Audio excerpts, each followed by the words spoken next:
Day, everyone. Yes, you too. Hi, Frank. Hey, Deborah. Let's see, who am I not seeing? Hi, Karen. Hi, Gordon. Hi, Jeff, Cheryl, and Randy. Kevin, Derek, Julie. Hello. And three Hello. Hey, everyone. All right. 6:30. Okay, Kyle. Deborah. You ready? I think so, yes. Okay. Call to order the regular meeting of the Rio Dell City Council. Roll call, please. Can you hear me? Barely. Okay, I'll speak louder. Mayor Garnes, Here. Councilmember Wilson, Here. Mayor Pro Tem Johnson. Mayor Pro Tem Johnson. I see him there. Okay. Councilmember Carter. Here. Councilmember Woodall. Here. City Manager Knopp. Here. Chief of Police Connor. Here. Finance Director Dillingham. Here. Community Development Director Caldwell. Here. Water Roadway Superintendent Jensen. Here. Wastewater Superintendent Taylor. Here. And City Clerk Dunham is present. Thank you. Thank you. Karen, Well, Stan. did you get Mayor Pro Tem Johnson here? Got you now, Gordon. Thought you were here. Okay, now I will stand for the Pledge of Allegiance. I pledge allegiance to the flag of the United States of America and to the republic for which it stands, one nation, under God, indivisible, with liberty and justice for all.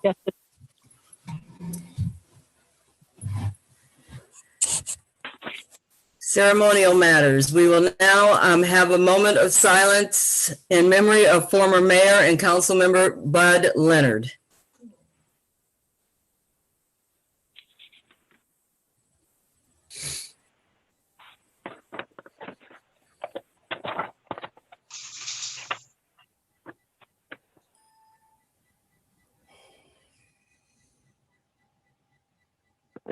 Thank you. And if anyone would like to say anything, it's not there, but about Bud or Bud, feel free to speak up. I know Bud he was a great guy, and he definitely kind of tricked me almost into running. It was pretty funny story, but I won't bore you. But anyway, yay, we will miss Bud. He was a really, really, really good gentleman. Deborah, Yes. I'd like to say I've known Bud for a long time. When I first started running for city council, he helped me out, and that was over 20 years ago. And during that time, he was always involved in the city. I mean, city council, planning commission, city council, planning commission, and mayor. And he was invaluable in helping us whenever we needed anything researched. I mean, he could go in and find anything at the county, and he will be missed. And up until the end, he was listening to all of our meetings. So we'll miss him. We absolutely will. Thank you, Julie. Mayor Garnes, if I might. Yes, Mayor Pro Tem. Yes.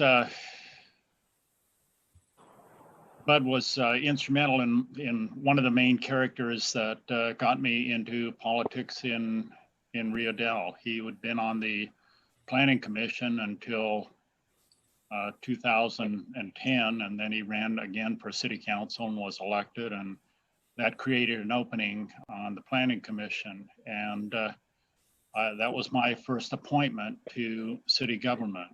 And then when Bud was unable a couple of years later to continue on as a council member, that created an opening for which I applied and was chosen. And since then, I've been appointed, elected to the council, but Bud was right there at the start of my political career. And thanks a lot. Thank you. Hi, Deborah. It's Nick Angeloff. Can you hear me? Yes, Nick, go ahead. All right. I got to say something about Bud. Bud was one of the most interesting people I've ever met. Got me into the Planning Commission as well, but his stories and background of South Pacific, Indonesia, and his work prior to coming to Rio Dell, the man was no doubt a true patriot and one of the folks that I most respect and had some of the best stories I've ever heard in my life. I'm sorry to hear that he's gone. So I'll miss him dearly. Thank you, Nick. Anyone else? Okay, hearing no one else, I will move to public presentations. This is the time for persons who wish to address the council on any matter not on this agenda and over which the council has jurisdiction. As such, a dialogue with council or staff is not intended or allowed under the Ralph M. Brown Act. Items requiring council actions not listed on this agenda may be placed on the next regular agenda for consideration if the council directs, unless a finding is made by at least 2/3 of the council that the item came up after the agenda was posted and is of an urgency nature requiring immediate action. Please limit comments to a maximum of 3 minutes. Are there any hands raised or emails to be read? Currently, there are no hands raised. Thank you. No emails received. Thank you. And we will move to the consent calendar. Is there anyone from the council who would like to remove an item from the consent calendar? Hearing none, is there any member of the public who has made known that they wish to remove something from the consent calendar? No hands raised, no emails. Currently, no hands. Thank you. Is there a motion to approve the consent calendar? So moved by Johnson. We have a motion. Do we have a second? Second by Woodall. We have a motion and a second. Roll call, please. Member Carter, Yes. Councilmember Wilson, Yes. Councilmember Woodall, Yes. Mayor Pro Tem Johnson, Yes. Mayor Garnes. Yes, motion carries 5-0. Staff, city manager and staff updates, page 16. City manager. Thank you, Mayor Garnes and members of the council. I want to bring to special attention of the council and members of the public viewing the meeting this evening. Back on January 26th, the Humboldt County Board of Supervisors held a budget session where they reviewed the finances for Measure Z. They did find that there were some additional funds available for appropriations, and special thanks goes out to Supervisor Michelle Bushnell for advocating for Rio Dell's allocation, the request that was made almost a year ago for Measure Z funds for the current cycle that goes through June 30th. So that's about $33,000 in grant funding available to the police department to fund personnel activities. So we really want to thank the Board of Supervisors for that, and in particular Supervisor Bushnell. Here, here. The staff has been working on our PAVE project, which we'll discuss later tonight. We have also conducted the first meeting for the Economic Development Ad Hoc with Scott Adair from Go Humco and Herback Sahota from Cal Ag. It was a very, I think, productive session that Angela turned in. along with members of staff, and I think we have a good groundwork to move forward on. With that, there is one other thing I do want to bring special attention to the council, which was the severe rain events that we did have last week. We did have a sanitary sewer overflow, and so I'm going to call on Derek Taylor to just provide an update to the council on that particular situation.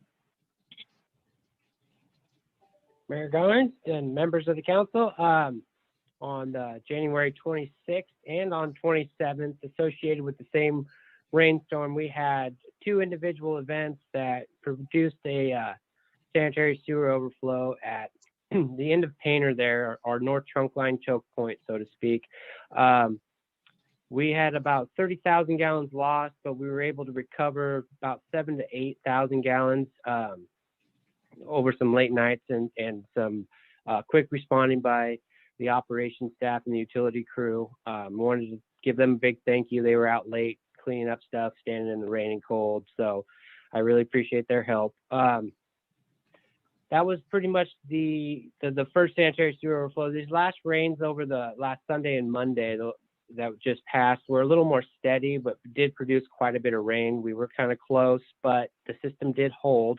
And I just wanted to let you guys know that with all the extended work of the sewer lateral program that we're doing to make sure that everybody's personal or private laterals are intact and holding water, keeping water out, we've seen a substantial improvement, I would say. Those rain events typically will see about 2.5 million gallons of flow through the plant, and subsequently we've saw about 1.5 to 1.6. So we've seen a pretty substantial decrease in the I&I inflows to the plant, and we were able to kind of hold on and not spill as much as we had in the past over these last couple of storms. So I just kind of wanted to give you guys an update on that whole situation, and I can answer any questions. Thank you, Derek. Thank you for the update, and thank you, Public Works, for everything you did to keep that situation as under control as it was possible.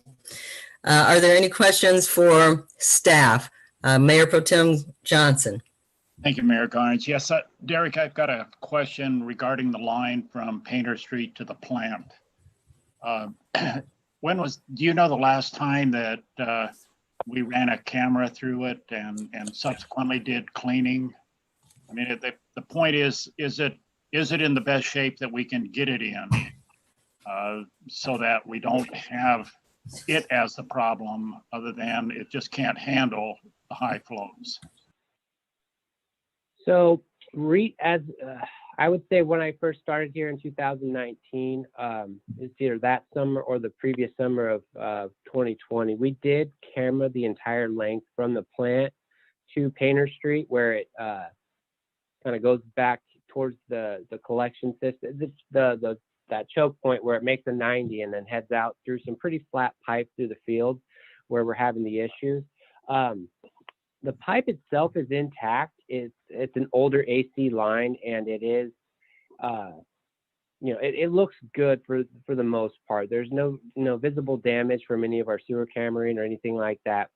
The unfortunate part about that line is the section between Walnut and Davis and the plant, just outside of the plant at the berm. It's a little bit of a flatter pipe, and we did notice that there could be a potential belly in the line right there, and a potential for, some sediment kind of building up at the bottom. We have jetted it recently as of last summer, but our equipment is not quite suited for that size of a pipe. It's a 12-inch main.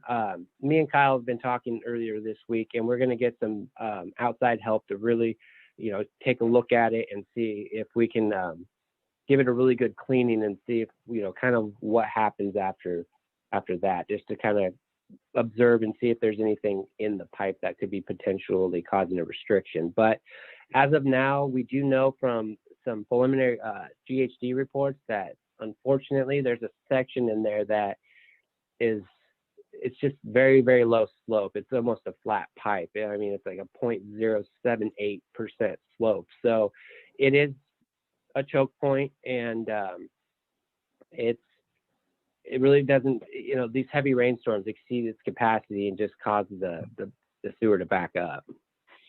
Yeah. Was there any comments from the Water Quality Control Board? Yeah, I mean, I have to report to Cal OES within 2 hours of being notified of a spill. So I called Cal OES, and then I talked to our state board regulator, Kathleen Goodwin, and kind of gave her a breakdown of the event and kind of what happened. And really, because of the situation we're in with the TSO and the time scheduled order and the sanitary sewer evaluation, it is a known problem area. So really, I hate to say it like this, but really what we're doing is just really trying to mitigate damages, because, unfortunately with this Humboldt weather, it's not a matter of if, it's just a matter of when this type of situation goes on, until we can really find some and target some problematic spots in the collection system and really reduce the rain in the system. Thank you very much. You're welcome.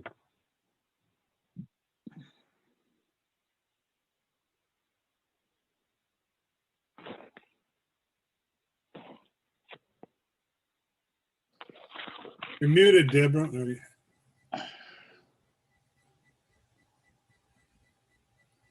Thank you, Frank. Councilmember Carter, do you have any questions? No questions right now. I think Derek answered them. I do want to say thank you, though, to Derek and the rest of your staff. I know that some of those heavy rains mean you guys are out in the middle of the night in bad weather, and that's not ideal. So just thanks for the work you do for our city. Nice. Councilmember Wilson. Yeah, it's just one, probably back to Derek on this lateral study. I mean, I see there's quite a write-up in our staff notes. Is this some form of grant that can go towards the city laterals? I mean, they've been there a long time before the city was a city.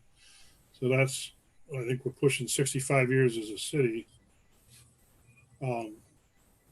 They're obviously pretty worn. I know we have the ones for when you sell a house, you have to be the homeowner brings his up to speed and does a test, which seems like a good idea. And I see several people have done it, and I've done it myself. But when we dug the pipes up, the city pipes were they were the old clay and terracotta type pipes that were between the house and the actual sewer. So my question, I guess, is that grant funding possible to help the city with its laterals? I think you were referring to the SB2 funds that we're going to be discussing a little bit later. And I think that those are going to be more for a study for different mixed use housing planning and stuff like that. I'm not super familiar with that, but yes, the point of sale and sewer lateral testing for individual houses has been a very beneficial program. The terracotta pipe, we do have quite a bit of the city mains themselves, some of our smaller stuff like 4 and 6 inch mains that are scattered about, the system. We're identifying those problems and bringing them to the attention of GHD so that they can come up with some, so we can collectively come up with some solutions and hopefully seek some grant funding or secondary funding to kind of pinpoint those problematic areas and come up with some solutions to really, tighten things up a little bit. And I think that would be a huge benefit once we, enter that part of the whole grant program, and once they get their reports written up, and once we can identify these problematic areas. All right, thank you for that. So it's still more of a wait and see. Plus, we can talk later tonight, but we're still kind of on a verge of an unknown, on some unknown stuff at this point. Is that my understanding correct? Yeah. I actually, on a side note, I actually met with an engineering firm out of Oakland who's coming up on this Thursday and Friday to put some monitoring equipment in the collection system to kind of watch how the rain and weather events affect different sections of town, so that again they can kind of isolate and make more targeted assessments on where we need the most help. But yes, it is a wait and see. We're doing all the paperwork and we're getting all of our ducks in a row so that we can make the most out of our money. Didn't we do some of this water inflow sometime back? I think it was before your time, but didn't we do a study where we monitored the amount of water flows in different parts of the town?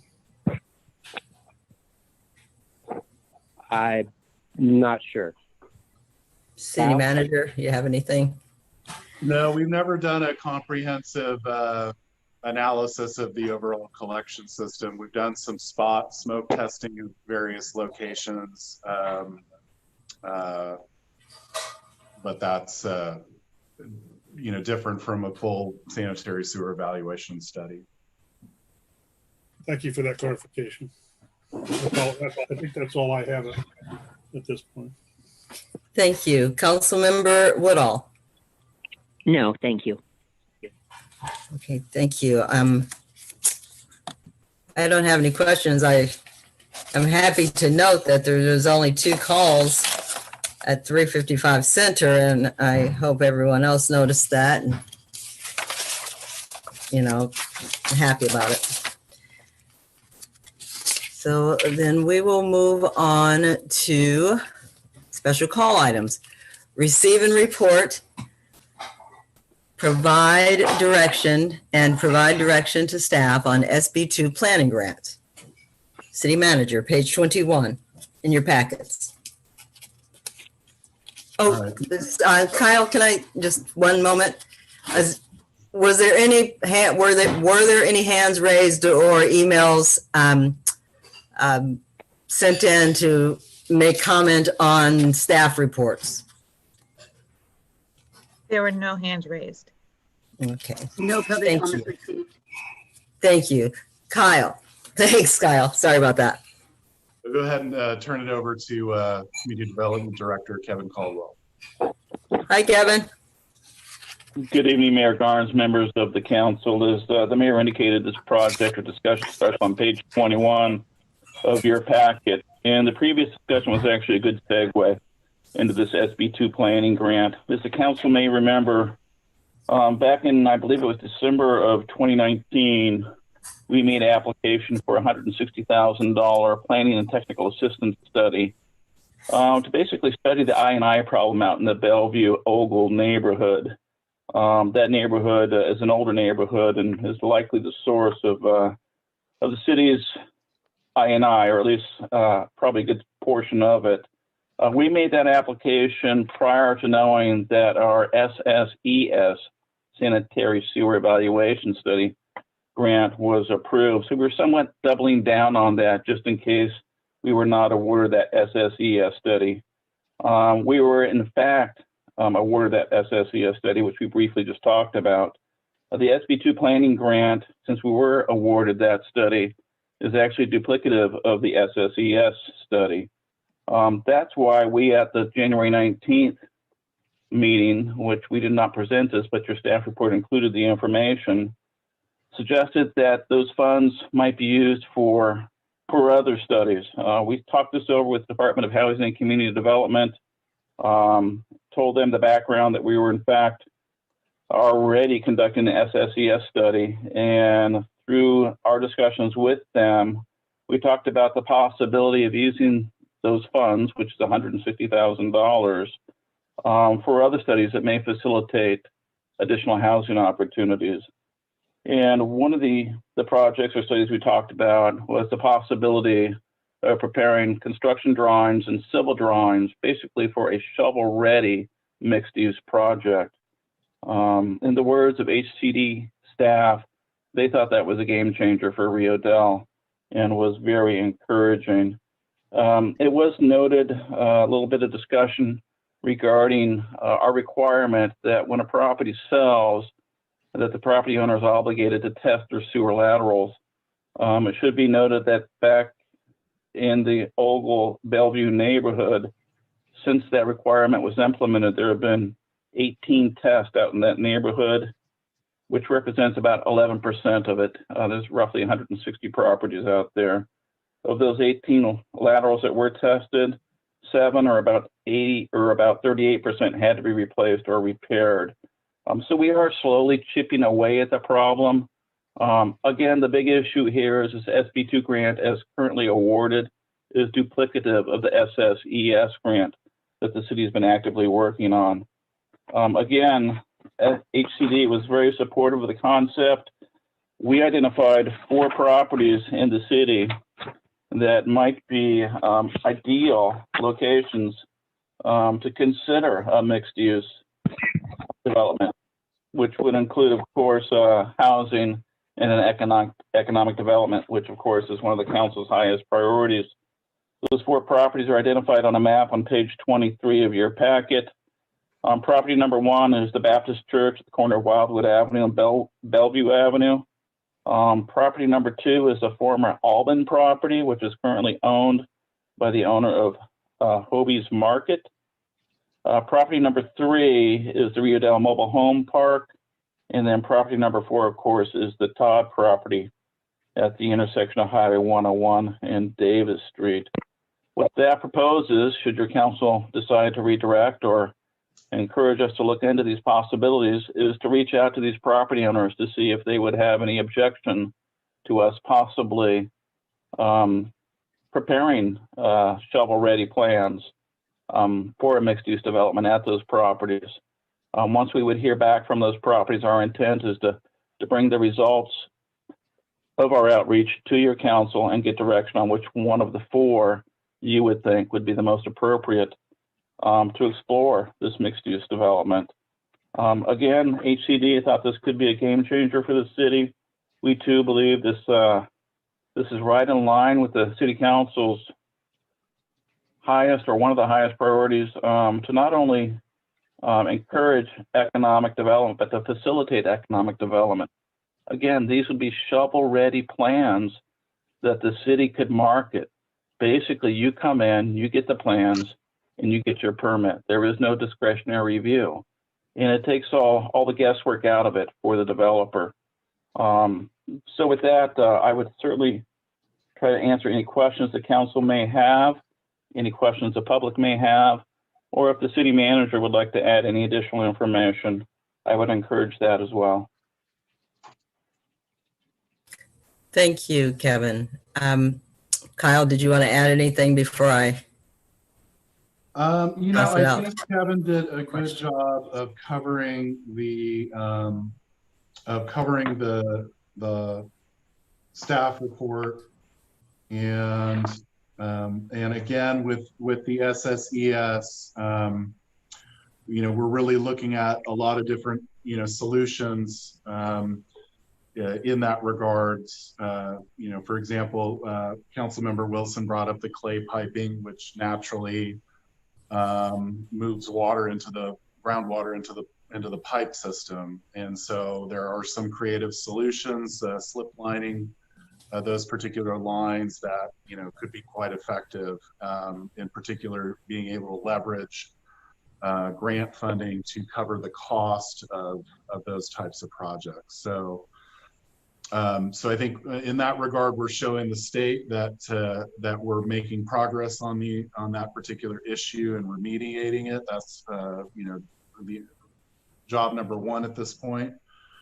And it's going to, I think, lead towards us being able to pull down grant dollars for that particular project. The SB2 grant, as it exists today, really just provides a study and information. It doesn't provide any assistance to homeowners in the area who have failed laterals on private property. And so this seems more in line with the overall housing situation statewide, and again, meeting the goals of the city council. So with that, I'll go ahead and return it to the council. Thank you. Well, I can say I'm very excited about it. I think it's a really good idea, but I will put this out to council, Councilmember Wilson. Yeah, the one question I have on this study, will it distinguish between private and city property in that study for the, if I understood Kevin correctly, they're putting together drawings for the one on the four major properties, but does this study cover all of the properties besides those four? No, it would just cover the turnkey drawings. Basically, would only cover the one property that your council would ultimately decide would be the recipient of those plans. And we're going to talk a little bit about the additional funding that's available through the LEAP program to supplement the SB2. I hope that answers your question. As far as identifying sewer lines, whether they're the city sewer lines or private sewer laterals, that's exactly what the SSES study is doing. So is that one that we're applying for, or we're already available for? That, if I may, that's one that we're already working on right now. That's what SSES. That's what we're doing with GHD. Correct. Right. Okay. So that's defining whose sewer is whose sewer. And so at the end of that study, we should have a pretty good idea where the responsibilities lie. That's my understanding. Okay. That's what I thought too, but I wasn't sure. And then this one with the four properties, and that's to pick one of those four to have some shovel-ready plans. That's it. So that's absolutely. Yeah. Okay.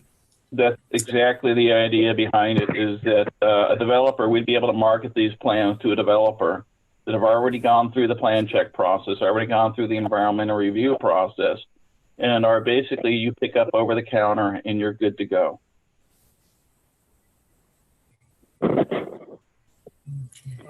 Does that have any relationship? We had a couple of things in our box here this week. One was relating to the going across the Baptist property on a pipe. Is this that a whole separate matter? And one was on Dr. Roberts' property. Are these separate? Those are actually, yeah. Through the mayor, if I may, those are actually separate projects that have to do with drainage itself. Okay, so that's not sewer, that's drainage. Correct. Okay.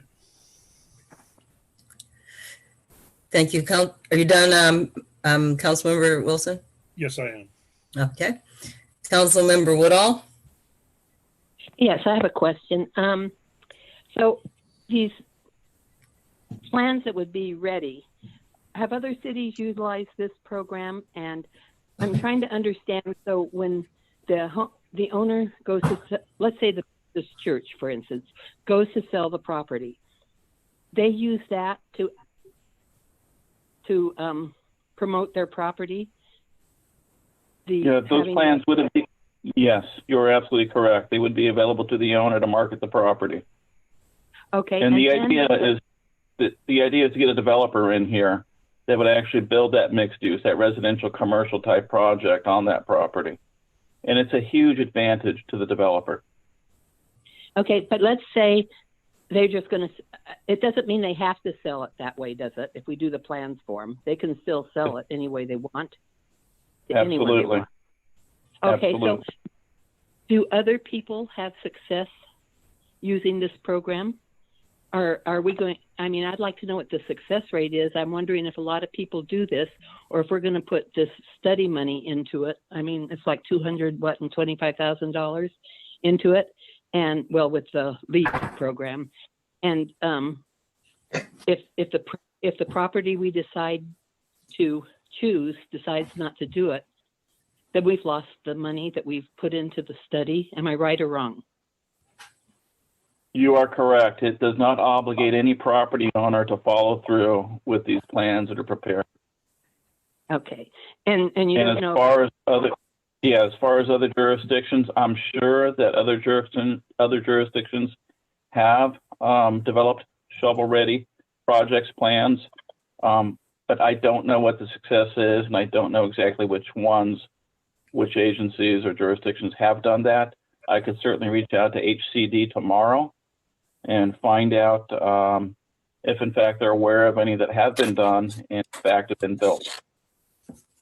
Well, I would like that information because it's a lot of money to put into a piece of property if we don't know.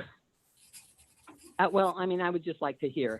For my information, I'd like to know that information. And that's all I have. Thank you. Mayor Pro Tem Johnson. Thank you, Mayor Garnes.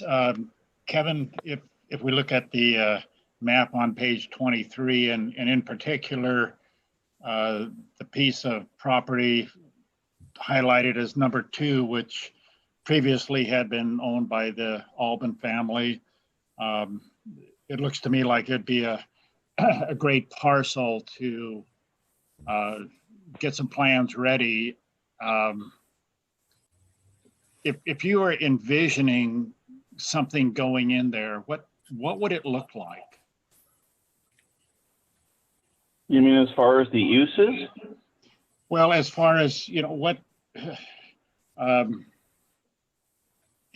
what kind of businesses would be? I mean, it's a long, narrow strip. Yes, it is. I think you'd have to do basically multi-story, Yes. multifamily development, and then of course some sort of visitor serving or highway commercial type development due to the fantastic highway access and visibility. But that's part of the process. Should your council decide to do this, is that the way that we have this written, and we'll talk about this a little more in the discussion later regarding the LEAP application, is that the designer, the consultant that's actually selected to do the work, would present 3 conceptual plans for the parcel that's chosen. And then your council of those 3 would select the one that you think is most appropriate. And then that designer and the civil team would go to work on developing those plans, those construction drawings, those civil plans. But I would think that there would be, on that parcel for sure, you'd be looking at multi-story, high-density residential uses, and then hopefully some visitor serving facilities. And depending on how it's laid out, it would be fantastic to get a restaurant up there and maybe a smaller hotel. Those are 2 potential uses of that site that I think could represent the highest and best use of that site, of course, along with the residential uses as well. Thank you very much, Kevin. Thank you, Mayor Pro Tem. Councilmember Carter. Thank you. Well, the good thing about going last is everybody asked my questions for me already. So thank you. I will say I am on board for this, though. It sounds like it would be what's best for the city. So thanks, Kevin, for putting all that together. All right. Thank you, Councilmember Carter. And I would just say I would like to state that my understanding is that what the SB2 funds are for, if we were not to use it for what's just been described and we'd use it for sewer studies, that would be redundant and it is unneeded in that capacity. And that I think that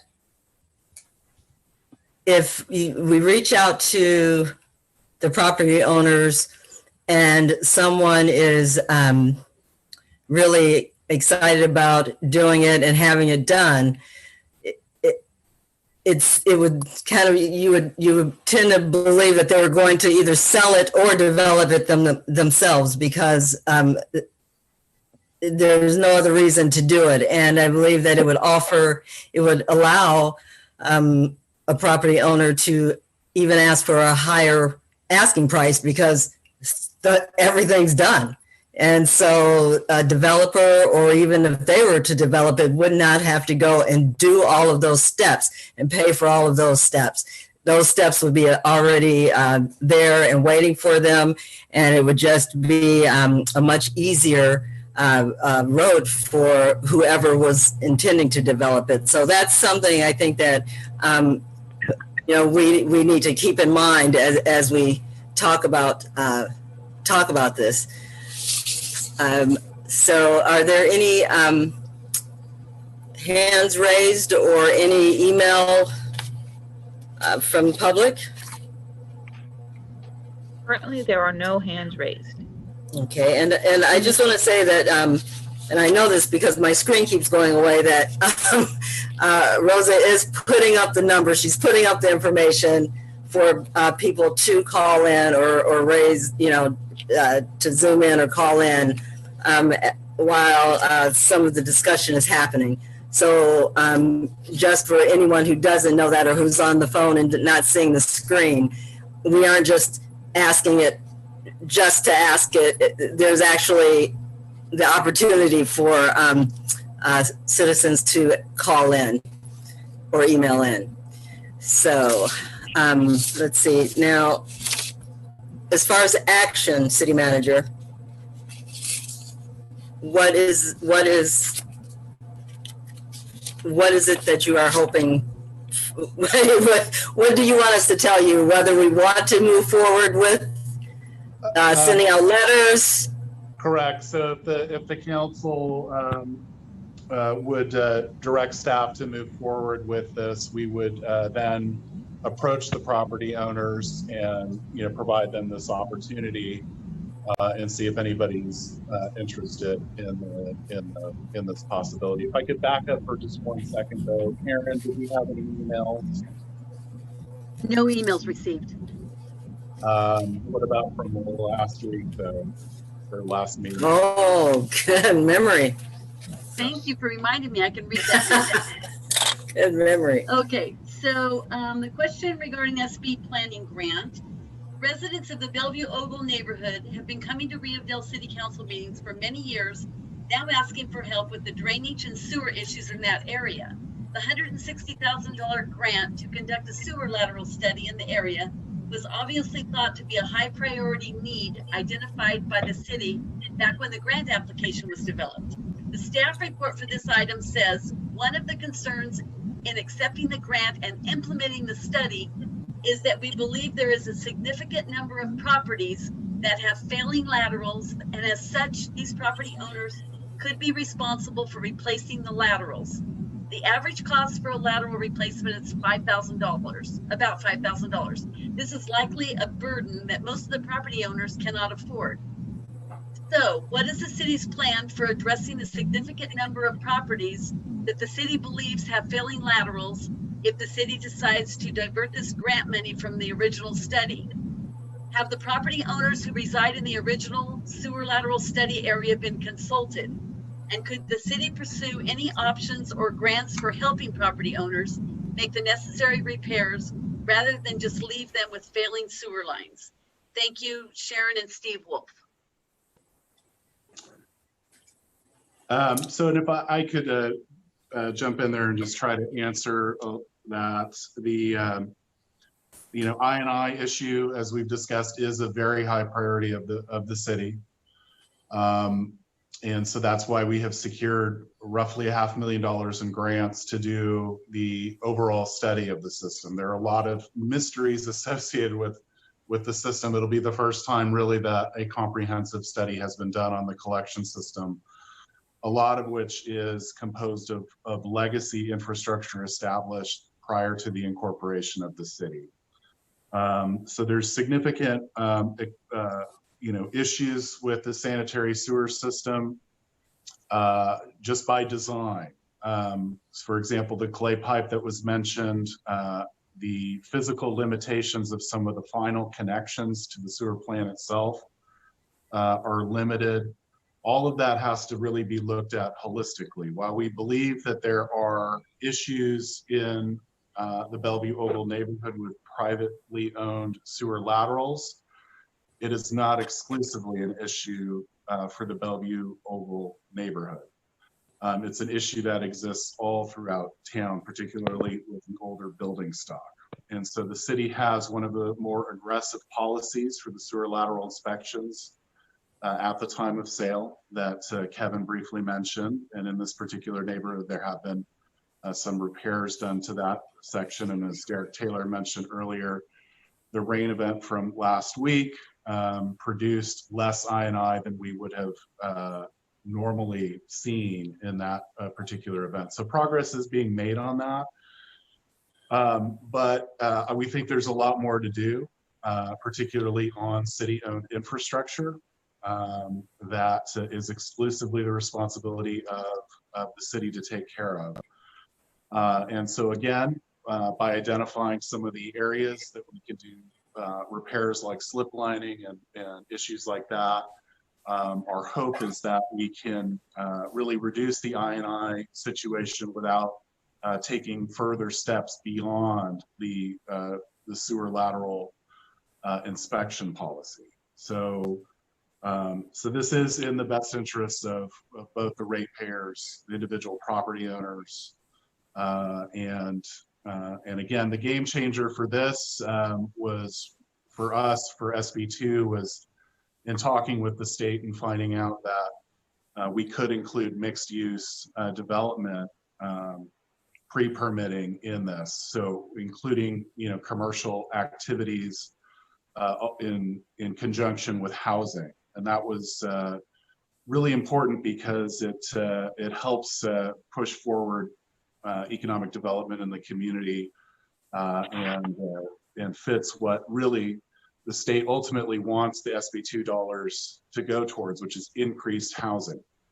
And so sewer lateral inspections, while it's an allowable use, it's hard to see how that ultimately leads to more development out of Bellevue Oval when that neighborhood is mostly built out. There's only a few properties out there that are suitable for new development.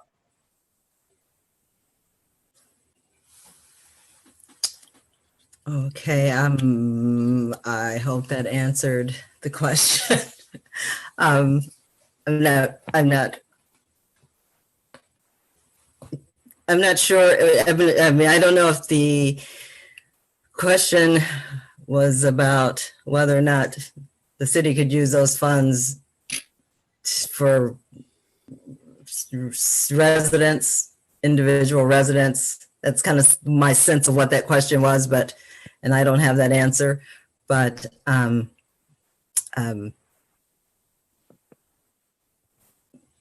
you have that answer? If I may. Yes. The SB funds cannot be used for individual property owners to make improvements to their laterals. I think the question really resolved about the concerns that neighbors have expressed over the years regarding I&I and flooding. They are related, but again, the I&I study is actually being conducted as part of the Environmental Sanitary Sewer Evaluation Study, ESSES study. So it is getting done. As the city manager indicated earlier, that SSES money is actually, that study will actually leverage us or put the city in a better position to get grant funding, to help, potentially help those property owners out there with some funding to help repair those laterals that are in fact identified as I&I problems. So I think that's the answer to the question there. Awesome. Thank you so much. Both Kyle and Kevin, thank you both for answering that and clearing that up. Do you need, there isn't a call for a vote or a motion. Is there a consensus that you need, city manager? How do you want me to handle? Turn that over to Kevin. So Kevin, what direction do you want from the council in the form of a motion? I would actually suggest a motion of the council directing staff to reach out to these property owners regarding the use of these SB2 funds for turnkey shovel-ready plans, pre-permitted plans.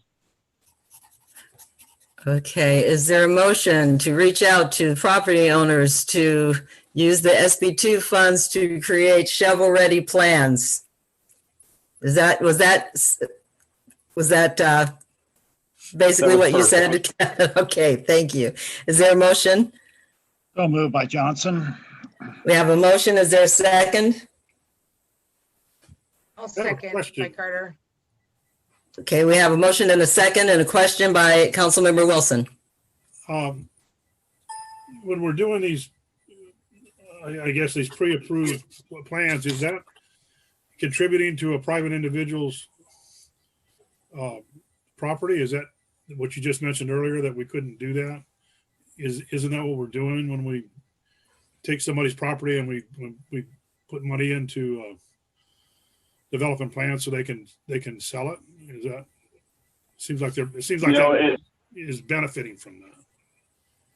Yeah, it actually benefits the community as a whole, and I think that's what HCD was trying to impress upon us when they used the term game changer. If we could use those funds to facilitate additional housing opportunities, that is consistent with the SB2 funds. At no time did the state raise an issue that this could be considered a gift of public funds. I'm under the impression, and I understand, that these types of pre-approved plans have been used throughout a number of jurisdictions up and down the state. So I don't believe that's an issue at all, but we will certainly reach out to the state, to HCD, and make sure that in fact it is not an issue. Because I think it's a great idea to get, if we get something moving that actually attracts developers or at least housing, as well as maybe some kind of commercial use. I just don't want us to get entangled in something that we end up regretting later. So if you would check that out, that would probably clarify whatever we need to get clarified. Absolutely, and we'll report back to your council. Thank you. And also what we are doing in this moment with the motion and the second is we're not making a commitment to anything other than reaching out and saying, are you open to this idea?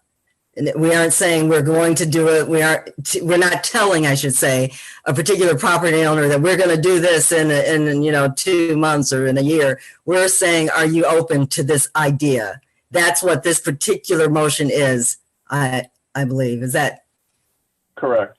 Okay, thank you. So are there any other discussions, any other questions?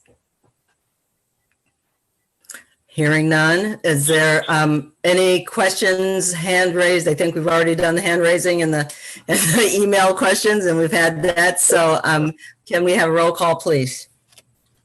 Councilmember Carter, Yes. Councilmember Wilson, Yes. Councilmember Woodall, Yes. Mayor Pro Tem Johnson, Yes. Mayor Garnes. Yes. So the motion carries 5-0 to reach out to property owners to ask the question. We'll move on now to financial contributions to Chamber of Commerce for holiday decorations, page 25. City manager, city clerk. So I'll go ahead and turn this over to Cheryl, if she's still on the line. I am still on the line. Can you guys hear me? Yes. Yes. Okay, good. So basically, we received a request for financial contribution for Christmas lights from the chamber.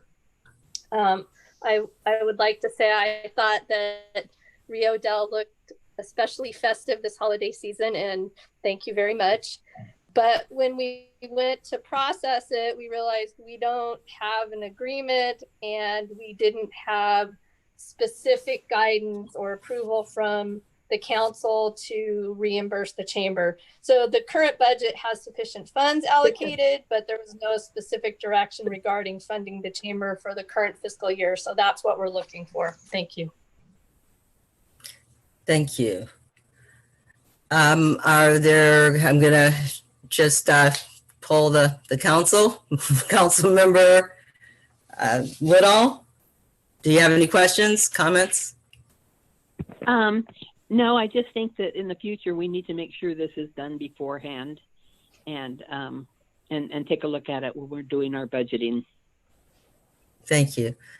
Councilmember Carter, I agree with Julie. Councilmember Wilson. I agree there too, except I thought maybe we overlooked it, but I thought we authorized money at one time for lights. Some time back, didn't we authorize something for the? I think that was a couple years back. Yes. Yeah. So these are ones that have come on. We've just been adding them each year, and we hadn't gone back and addressed those. That's what it appears. That's how I'm seeing what we're looking at. Is that about right, City Manager? I'm sorry, Mayor. Go Oh ahead. no, I'm sorry, Frank. I was just trying to get someone to clarify for you.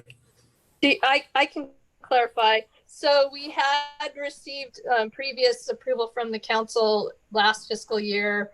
All of the funds from that year were not fully expended.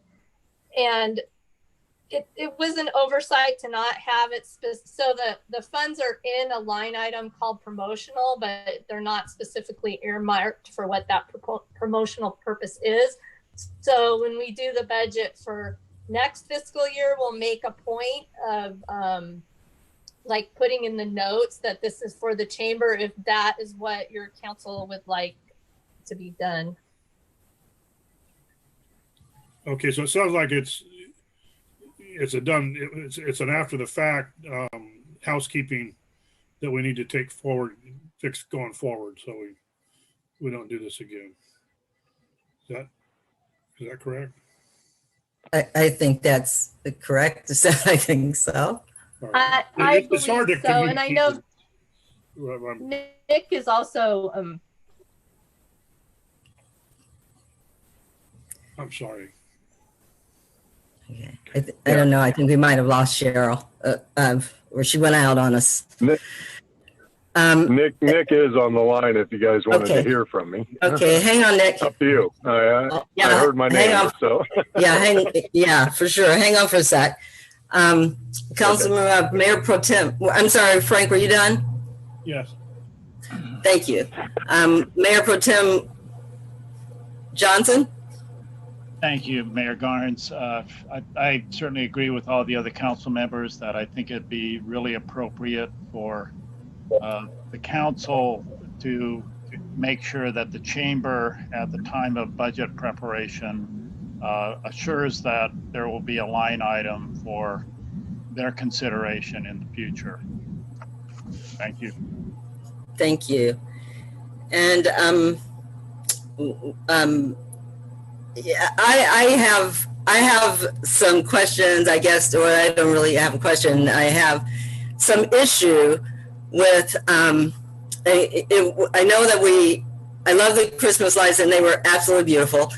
But I don't know that this is a city function. And so, you know, the first year we were asked for something, we donated, and then the next year we donated, but it was a higher number. And then the year before there was a light pole that we were to cover. And so it just seems like every year it gets more. And what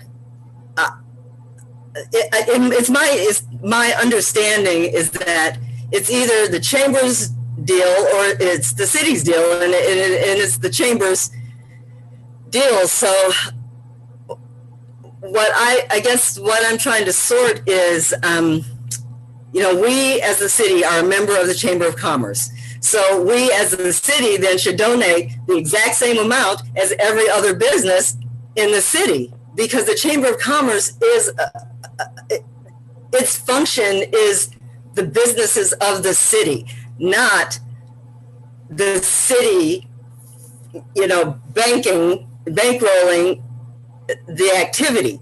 And that's probably sounds Scrooge-like, and I don't mean it to. I just need it to, you know, it just seems like every year it gets more and more, and the city, we've said yes, and it's kind of like we're almost, it's just, it's almost like we're just kind of used to saying yes, and so we just say yes, and we just, then it's a little more, and we say okay, and you know, if that's what the majority wants, that's all good. But I just wanted to put that out there so that we think about, we are not the chamber. We are not the chamber's, you know, fund source. We are a member of the Chamber of Commerce. And so from my perspective, if we're basically giving the city, the Chamber of Commerce, $2,500, then every business in Rio Dell should give them $2,500, or we should all, as all the business members in combination, give them $2,500. But I don't really understand why the city is having to every year do this, and or even why we're being asked to do this. And with that, I will turn it over to you now, Nick. All right. No, we do ask every business for donations, our membership, and we do receive some large donations and some smaller donations. It's all about how much people can afford. I mean, folks throw into the little box when we have our Christmas tree lighting ceremony, a couple of bucks. Kids put in a couple of pennies. Whatever happens and is fantastic. We appreciate anything that the city or any other member can donate to keep this thing going. It's we put a lot out for the city in general. The various projects throughout the year, and we really appreciate the contributions of the city. I see this as a collaborative effort to, particularly this year, bring a little bit of joy to the city during the holiday season, and that's where we're at with it. What else we got coming up? Kiosks, you guys will see it on your agenda. And we're not asking for anything for that one. We're just looking for placement and approval of placements for the kiosks that should be put up pretty quick here within the next couple of months. What else? I'm blanking on some of the stuff that we've garnered. Lots and lots of donations this year. So it's been wonderful. The community has been very supportive for all the projects that we've been doing. So it's not just the city. So the businesses are contributing as well. And myself. Thank you. Thank you, Nick. Are there any public comments or hand raises or raised or emails? There are currently no hands raised. No emails received. Okay, thank you. Is there a motion to approve the contribution of $2,500 for the chamber for the holiday decorations? I will move that. We have a motion. Is there a second?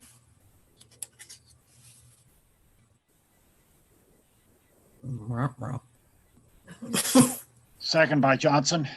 Okay, thank you. There is a motion and a second. Roll call, please. Councilmember Carter, Yes. Councilmember Wilson, Yes, and then I'd like to make a comment after maybe we're done with roll call. okay, Councilmember Woodall, Abstain. Mayor Pro Tem Johnson, Yes. Mayor Garnes. Yes. Motion carries 4 and with 1 abstention. Councilmember Wilson. My comment is it's been a screwy year, and I don't know, what, like Nick said, there's other people have made donations. I'm not even sure what businesses are functioning at this point sometimes in Rio Dell. I know that the few that are left have struggled, and I'm glad that the city we weren't impacted as bad as other cities were on the financial side. And in a case like this, I think it's something that our city needs to and which we did, step up and do this. Going forward, we certainly need to learn from the experience and set some some things in place for a future budget. But in light of all that's gone on through this last year, I'm glad the city was able to be able to do something and put some positive into the community. Thank you. Thank you. And I fully support exactly what you said, Councilmember Wilson. I just think it needs to definitely be on our minds in the future when we're doing budget and we're thinking about what's coming up. And, you know, hopefully President Angeloff will be at our budget meetings and, you know, we'll have conversations then. But so thank you everyone for that. And thank you guys very much. Well, you're welcome, Nick. Bye. So now we will have an update on the 2021 street projects, page 36, city manager. All right, thank you, Mayor Garnes, members of the council. I'm going to try to do a screen share here, so give me just a minute.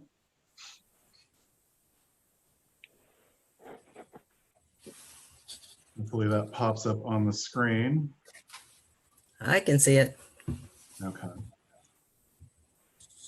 So the council did meet back on November 17th to do some long-range 5-year planning for street projects. This past year, we did accomplish a fair amount out on, in addition to the ATP project. We were able to do some slurry sealing projects on Rigby, on Painter. We were able to do some asphalt projects on Eloa and Fern. And so the council has approved a plan listed on page 37 of your packet for kind of the next round. And it's a rough plan, a rough estimate of costs in terms of what we're planning for. But the 2021 year, which is the first numbered column, includes projects in various locations, including the Butcher Rio Dell Avenue area, Dixie, Miller Court, and Aloha Street as well. So we'll go ahead and just give you the brief overview of the projects as they're looking right now. So this particular map, if you look to the upper right corner, the tennis courts are located in the upper right. And what we're looking at is in the middle of the screen, which is Dixie Street. So Dixie is in the avenues, and it's a little bit hard to see, but the white cutouts are the proposed overlay locations for Dixie, along with grindouts. We would be doing replacement of the valve boxes and drainage inlets, as well as a couple manholes on this particular street. So this is one of our project areas for this coming summer. The next project area down here, if you'll notice, this is Highway 101 on the lower portion of your screen. And the Journey Church is on the left-hand corner of the screen. And so this is the River Ogle Spring Loop. This section, all of the sections are chosen, by the way. The council asked us to prioritize areas where we didn't have known projects that where we would have to go in and rip up the street. So most of the underground infrastructure in these locations is in good condition, along with on Dixie. So they're ready to be paved, and we don't anticipate that they would need to be, immediately dug up for any major project. The portion that I do want to bring up and just make really clear on Ogle, Randy and I have been out there and have looked at various options of how to approach the Ogle pave project. And so this particular strip through Ogle from between River and Spring, we would be paving the travel lanes in the center. Now, there are pretty significant issues in terms of the closer you get to the private property boundary. There are just problems that when we pave, we may create additional problems. So we're focusing really on the two 10-foot travel lanes in the center of the road. So for a total of 20 feet in the center, that's consistent with some of the other pavings in the avenues, and then also up on the other side of Ogle Avenue, where really the travel lanes are what are focused on. This project would also include sinking a new manhole all the way down to the sanitary sewer collection system, as well as valve box repairs and sewer lid elevations. This project, you can't, it's hard to see, but on the right side on Spring would also include a slight drainage improvement, a new DI placed on the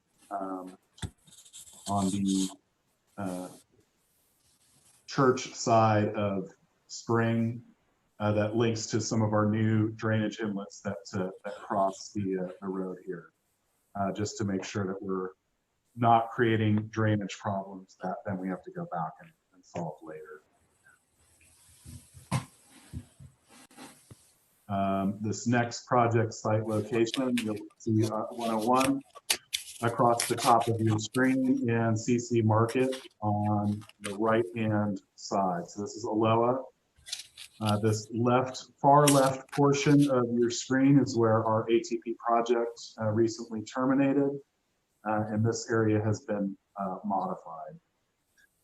So this is one we were hoping we could get away with the slurry seal on. However, in further close inspection of the road system, there are some pretty significant problems, particularly the closer you get to CC Market. There's a lot of drainage overflow on the road, which is part of the reason why the road's in bad condition. So every time it rains, just water is sheeting over the top. So there would need to be a little bit more focus on the drainage in this particular area, more grind outs and reconfiguration of the property, or the transitions to allow drainage in this. There would also be some gravel reconfiguration on the adjacent areas. So the yellow portions are just simply regrading, potentially adding some gravel to smooth it out, and that includes up in this on the other side of on the west side of Aloha Street. So we are working through some problems with the surveyor that have been identified. We're going to need to work with the property owners in this particular area to get certain permissions to do projects, but I don't see why that would not move forward at this particular time. We are looking also at grading out a portion of the ditch here and moving the street a little bit to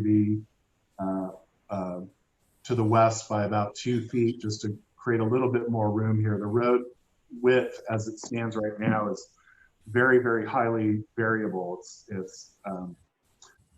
thin and thick in various sections, and so smoothing that out, I think, will create a little bit of a safer corridor without, while still being in the city right of way. So just a minor improvement in that particular location. So this is all, again, the white is all an overlay. There would be additional grind outs and reconfiguration of the roadway. We have several DIs, or at least one DI that needs to be fully replaced. And then there's some pavement edging here that needs to be corrected. to get this area to drain properly so that this pavement, when it goes in, stays for a longer period of time. So again, this map is on page, this particular location is on page 40 of your packet. If you want to look at it a little bit closer. And the next map, which is on page 41, shows the Rio Dell Avenue, or excuse me, this is Wildwood Avenue is on the bottom portion of the screen. And so the fire hall is just to the left here, just off of the satellite view. And spanning from left to right is Rio Dell Avenue, which has variable pavement conditions. In the center, it's in good condition, and then it needs replacement in these various locations that are highlighted in white. So this is, again, pretty simple overlay with valve boxes. One of the issues that has popped up here is, just making sure that we're doing, making sure that we're maximizing the drainage potential in this area to get water off the roads.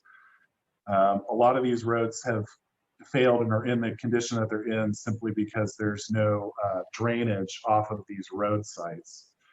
So we have talked to the property owners here who are amenable to these solutions and are actually excited about the prospect of solving these drainage issues. So we'll be working with them to secure our easements for the project, and then moving it forward. The next one is Miller Court. That was also identified on page 42. This one is, a failed, when this housing development went in, there just wasn't good drainage in this particular loop, and the road has failed, and it's getting worse pretty exponentially. So we want to get in there and try to correct it and allow the water to drain appropriately across the road. Water seems to be the common theme with most of the failed pavement areas in the city.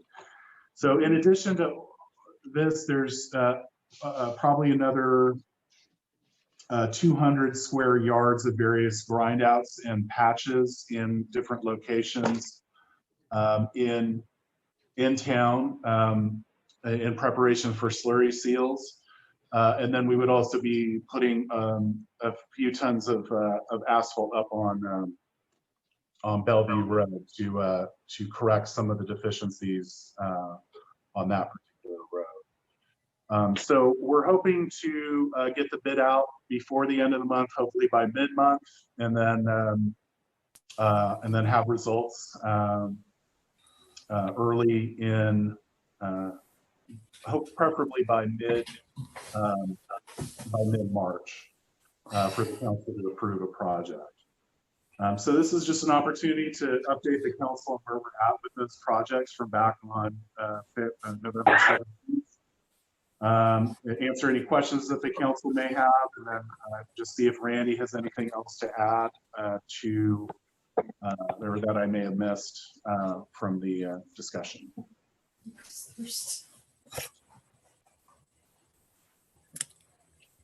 I'm just waiting to see if Randy jumps in.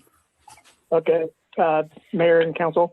So overall, throughout this whole process, we know has quite a bit of drainage problems and whatnot. But what we're thinking of, and the most part of this, is to basically smooth out the travel lanes, do some aggregate base on the edges to kind of take care of the potholes, and kind of contour the slopes back to the current drains that are there. There's still going to need to be work for drainage down the road, but this is, like, say, just an asphalt repair for the travel lanes to smooth the lanes out. And overall, quite a project to do, considering that we haven't done something this big in quite so many years, if ever. I'm just looking forward to getting the process of getting this proposed and getting it out the bid and see what we come up with. If you have any questions, available to talk. Thank you. Thank you. Mayor Pro Tem Johnson. Thank you, Mayor Garnes. I'd just like to remind the council that, these are going to be vast improvements. Do not confuse yourself with thinking that they're going to be perfect, because we don't have enough money in the city of Rio Dell to make our streets perfect, but they're going to be vastly improved. Thank you very much, Mayor. Thank you. Councilmember Woodall. Well, I'm just excited that we're going to do it, and that people will once again this year be able to see that we're working on the roads, and there'll be something visual to show for the money we're putting out. And so I'm excited about it. Thank you. Thank you. Councilmember Carter. Thank you, Mayor Garnes. No questions, but I also am excited and looking forward to fixing some stuff, getting some stuff done. Thank you. All right, Councilmember Wilson. Yeah, the same here, that I'm excited we're doing something. And it seems like we're making the best use of what we have for the time being. So, yay. Move ahead. All right. Thank you. Yay. Thank you, staff, for all the work you're putting into it. And hopefully I keep getting emails, and I keep saying, just wait for it. It's coming. It's only, the first week of February. So it's only actually the second day of February. Happy Groundhog Day. And so I am looking forward to what is going to be accomplished, what's coming up. I appreciate all the staff work. Are there any raised hands or emails? Currently, there are no hands raised. No emails. Thank you. Then thank you for that update. And now we are moving on to another update, a review of traffic accident reports for 2020. Chief of Police Connor. Good evening, Mayor Garnes, members of the council. Hi, Jeff. As the traffic officer, I'm required to give you a briefing on traffic accidents that occurred on a yearly basis. Today's agenda item is the traffic accidents that occurred in the year 2020. You'll find an attached spreadsheet that lists all 16 of the accidents we had last year that were reported to the Rio Dell Police Department. I don't know that there's anything real interesting that you can draw from this data. Fully 3/4 of those accidents were hit and runs, all with relatively minor property damage. 2 of those were DUIs, where we managed to actually find the driver of the offending vehicle and take them into custody. There's a high likelihood that most, if not all, of the remaining ones were also caused by drunk drivers. There were 2 minor injury accidents. Both occurred on Wildwood. One was at the intersection of Wildwood and Monument. The other was at the intersection of Wildwood and Dixie. One was a car versus a pedestrian. The other was a car versus a bicyclist. Neither person was seriously injured. Neither person went to the hospital. In terms of intersections or areas of highway that seem to be repeat offenders in the accident list, the 500 block of Wildwood between Dixie and Elko, between the gas station and Darren Gallagher's house, has several accidents. There are some visibility issues. The bicycle accident may have been partially contributed to by the inability of the cyclist who was riding on the wrong side of Wildwood. He was headed south in the northbound lanes. He tried to turn in front of a vehicle that was turning from Dixie onto Wildwood, and the driver never saw him until he ran into the side of her car. The other intersection of note is that at Monument and Edwards. In addition to the 2 accidents that happened in this area in this year, there was one there last year that was also an injury accident, was a little more serious than what we've seen this year. There are visibility concerns at that intersection also. However, they do not seem to have had any relevant impact on the accidents we saw either this year or last year. One was a garbage truck that set up quite high and had visibility over the parked cars. And the other one was a pedestrian in the crosswalk that would have been easily visible to the car on Edwards that was trying to turn left onto Wildwood. So if there's any questions about this, I'd be happy to try and answer them. Thank you, Jeff. Mayor Pro Tem John. No questions at this time, Mayor Garnes.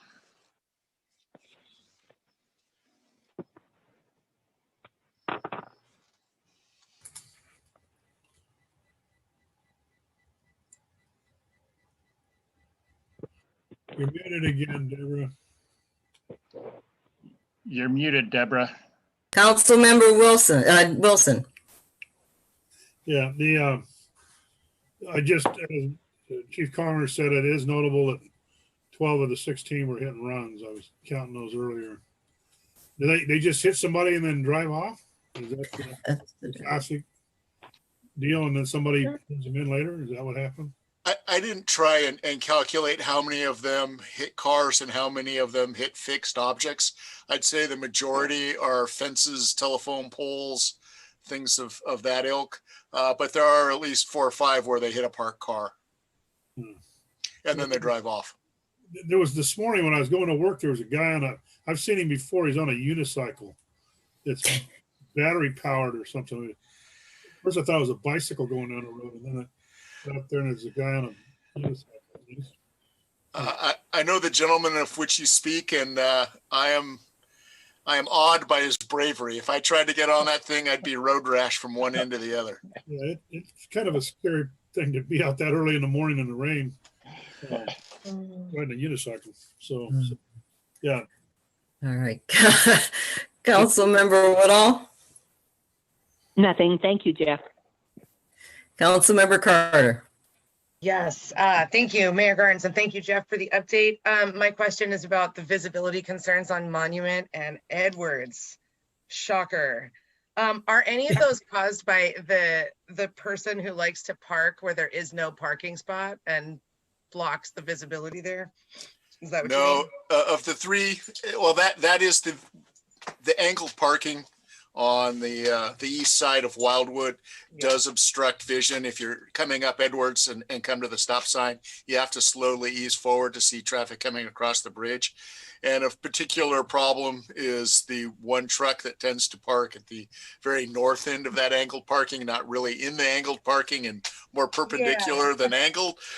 But we've had discussions before. We know who that is. Okay.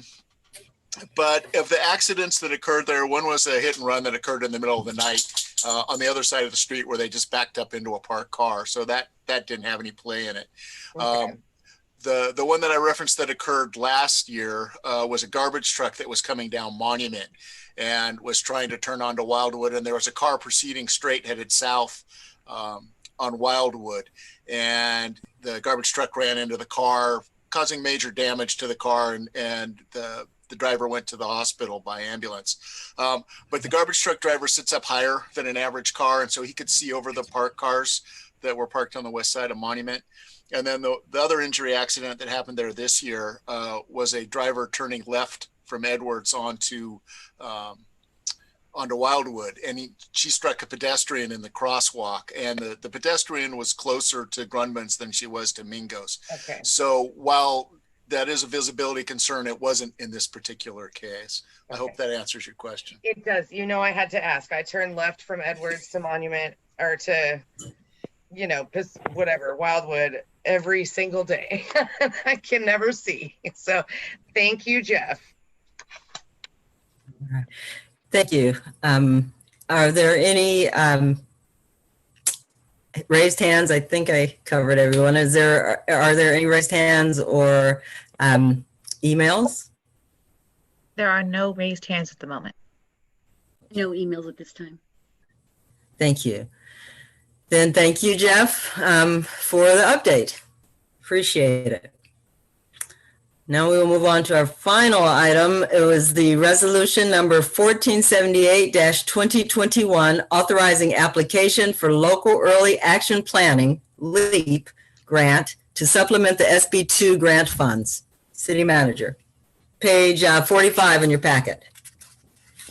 And we'll hop over to Kevin again on this one. Mayor Garnes, members of the council, we talked about SB2 a little earlier this evening. We were encouraged again by the state HCD to take advantage of LEAP funds, and LEAP is an acronym for Local Early Action Planning regarding housing. And this is a non-competitive grant that the amount of the grant is actually determined based on your population. Based on our population, the city is eligible for $65,000. Again, the state suggested that we utilize these funds to supplement those SB2 funds in order to get a turnkey, shovel-ready, pre-permitted mixed-use commercial housing development designed and approved. As such, we recommend that the council authorize the city manager through Resolution 1478-2021 to sign the attached resolution and submit it to the state. We did submit the application to the state. It was due on January 31st. They did say to follow up with the resolution additional funds, and we recommend that the council do pursue additional funds as of today. If you have any questions, I have to answer them. It should be noted that I did prepare a rough draft as far as schedule and funding and path and milestones or benchmarks. Start on page 49 of your packet, and it's just to give your council an idea of the tasks that would be involved and the time frame associated with those tasks, and ultimately getting the plan through. Again, if there's any questions, I'm more than happy. Thank you, Director Caldwell. Are there questions? I will go first to Amanda. Councilmember Carter. No questions right now. Thank you. Thank you. Councilmember Wilson. I'm good. Councilmember Woodall.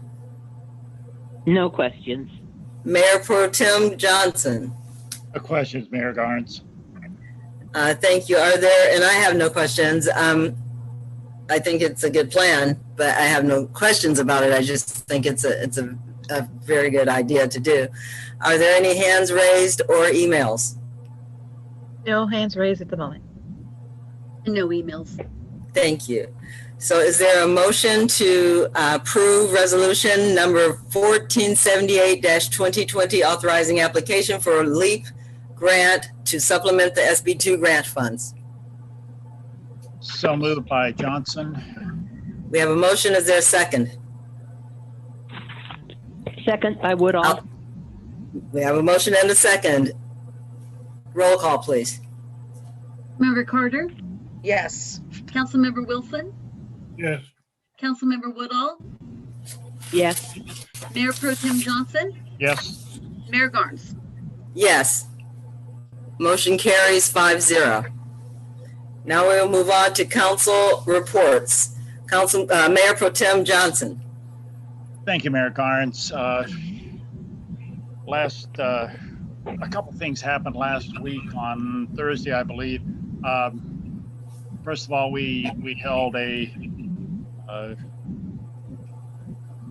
economic development Zoom meeting that lasted about 2.5 hours, and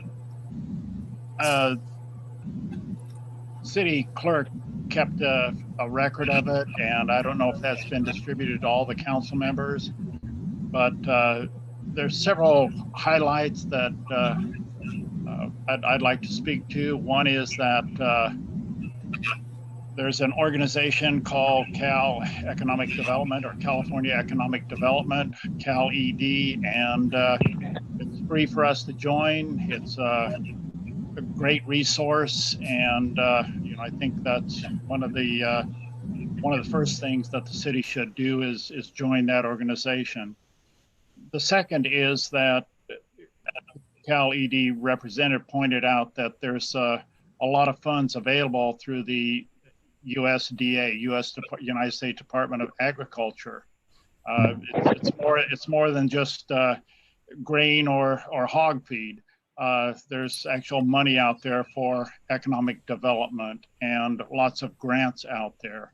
And we need to be keeping track of those so that we can get our fair share. We covered several matters in depth, but certainly not all of the matters. And I don't know if we will be holding a subsequent meeting, but I think probably we need to hold another meeting or two to get to the finish line with a report back to council. Later that afternoon, the Mayor's Selection Committee held a meeting for an appointment to Humboldt LAFCO. And there were two candidates, Mike Lucy, council member from Fortuna, and myself. And the mayor's selection selected council member Lucy from Fortuna. That said, there is going to be another mayor selection committee next Monday, I believe. And Yes, they'll be selecting an alternate for Humboldt LAFCO. And I think I might be in the running for that one. So that's all I have to report at this time, Mayor Garnes. thank you. Councilmember Woodall? Yes, tomorrow I have an HTA meeting, and it's going to be a short meeting. They're going to give us an update on the service between Eureka and Samoa that began on January 4th this year. So they've been running for a short time. And the other thing on the agenda is a bus shelter replacement project. Unfortunately, it's not for us. It's just for 4th Street and 5th Street in Eureka. Friday, we have an ad hoc committee meeting about the related to public waste bin selection at 1 o'clock. And also I have a question for Kyle. Kyle, are we going to have another ad hoc committee meeting on the school property issue? Yeah, we can schedule that. Absolutely. Okay. Other than that, I have nothing. Thank you. Thank you. Councilmember Carter? Thank you, Mayor Garnes. Two things. So first, I completed my new mayors and council members training through the League of California Cities. Really helpful. It was a lot like drinking from a fire hose through Zoom. But it was really helpful and informative. And more than anything, I just wanted to say that it gave me a lot of perspective on how much I learned about the nuts and bolts of this thing, just from sitting in on meetings and being involved for the last year or so. And so I just really wanted to give a big old giant thank you to everyone, to members of the city council and city staff also for being such good examples and so supportive of me as I learn what I'm doing. So thank you to everyone there. I guess it was on the 25th of January, I attended the regular meeting of the Redwood Region Economic Development Commission and heard a presentation from Vero Fiber Networks, and that is the company that's laying the broadband fiber from Eureka all the way to Reading. I know that project has been in the works for a little bit. They are on their 7th attempt to finance this project, but they are very confident and very hopeful that this one will stick and we're good to go. So that was really it on that meeting. And that's it. Thank you. All right. Thank you. Councilmember Wilson? Yeah, we had RCEA, Redwood Energy Authority. And we mainly just elected a chairperson, which was Sherry Wu, and Director Avenson from Ferndale for the assistant chair, kind of getting that nailed down. And then the other one was the HWMA meeting. We've got another one of those next week. I think you'll notice one thing too back from RCEA, your electricity bill is going to go up. Your RCEA component will go down. But the transmission lines, due to the fact that PG&E hadn't fixed their infrastructure and then they burnt a city or two down, they thought they ought to repair that. So the best way to do that would be to raise your rates.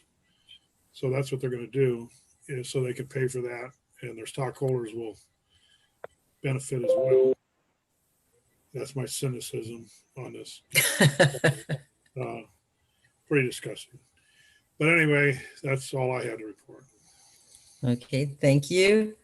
I had a coffee chat meeting with Cal City's Redwood Division on Thursday morning, and it was just kind of meeting some people and members that were new.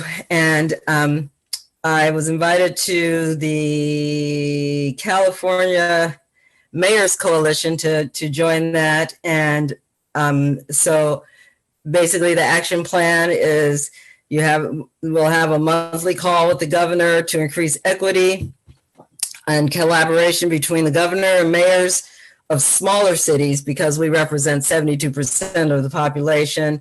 Allocate, champion allocating new state funding, with the exception of competitive grants, but all the other grants on a per capita basis to all cities.